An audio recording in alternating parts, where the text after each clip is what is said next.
Lettre 144 à Céline, au Carmel, le 23 juillet 1893. Ma chère petite Céline, je ne suis pas surprise que tu ne comprennes rien à ce qui se passe dans ton âme. Le petit enfant tout seul sur la mer, dans une barque perdue au milieu des flots orageux, pourrait-il savoir s'il est près ou loin du port?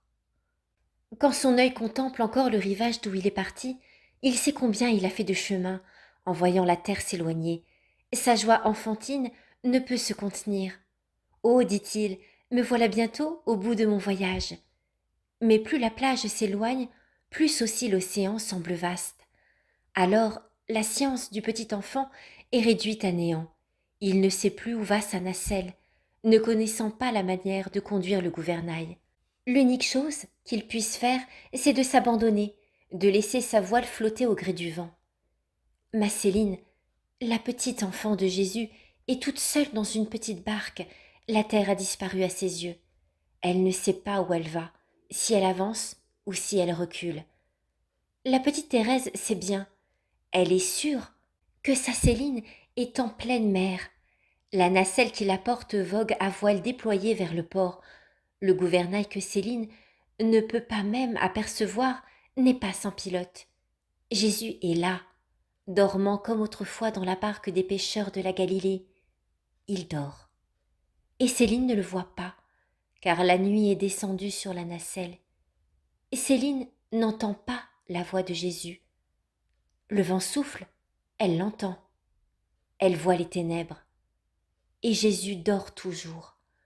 Cependant, s'il se réveillait seulement un instant, il n'aurait qu'à commander au vent et à la mer, et il se ferait un grand calme. Marc chapitre 4, verset 39. La nuit deviendrait plus claire que le jour. Céline verrait le divin regard de Jésus et son âme serait consolée. Mais aussi Jésus ne dormirait plus, et il est si fatigué. Ses pieds divins se sont lassés à poursuivre les pécheurs, et dans la nacelle de Céline, Jésus se repose si doucement. Les apôtres lui avaient donné un oreiller. L'Évangile nous rapporte cette particularité. Mais dans la petite barque de son épouse chérie, notre Seigneur trouve un autre oreiller beaucoup plus doux. C'est le cœur de Céline. Là, il oublie tout. Il est chez lui. Ce n'est pas une pierre qui soutient sa tête divine, cette pierre après laquelle il soupirait pendant sa vie mortelle. C'est un cœur d'enfant, un cœur d'épouse. Oh, que Jésus est heureux! Mais comment peut-il être heureux alors que son épouse souffre, qu'elle veille pendant que lui dort si doucement? Ne sait-il pas que Céline ne voit que la nuit, que son divin visage lui demeure caché, et même parfois le poids qu'elle sent sur son cœur lui semble si lourd? Quel mystère! Jésus, le petit enfant de Bethléem que Marie portait comme un léger fardeau, se rend lourd, si lourd que saint Christophe s'en étonne. Annotation. D'après la légende, un petit enfant demanda un jour à saint Christophe de lui faire traverser une rivière. Christophe le prit sur ses épaules et fut effaré par son poids. « C'est que je porte le monde, » lui expliqua l'enfant, qui n'était autre que Jésus. L'épouse des Cantiques, elle aussi dit que son bien-aimé est un bouquet de myrrhe et qu'il repose sur son sein. Cantique chapitre 1, verset 12.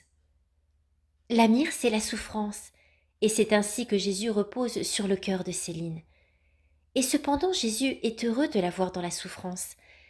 Il est heureux de tout recevoir d'elle pendant la nuit. Il attend l'aurore, et alors? Oh alors, quel réveil que celui de Jésus! Sois sûre, ma Céline chérie, que ta barque est en pleine mer, déjà peut-être bien près du port. Le vent de la douleur qui la pousse est un vent d'amour, et ce vent-là est plus rapide que l'éclair. Que j'ai été touchée en voyant que Jésus t'avait inspiré l'idée des petits sacrifices. Je le lui avais demandé, ne comptant pas t'écrire si tôt. Jamais notre Seigneur ne m'a encore refusé de t'inspirer ce que je lui avais prié de te dire. Toujours il nous a fait les mêmes grâces ensemble. Je suis même obligée d'avoir un chapelet de pratique. Annotation, sorte de chapelet sur lequel on comptait ses actes de vertu.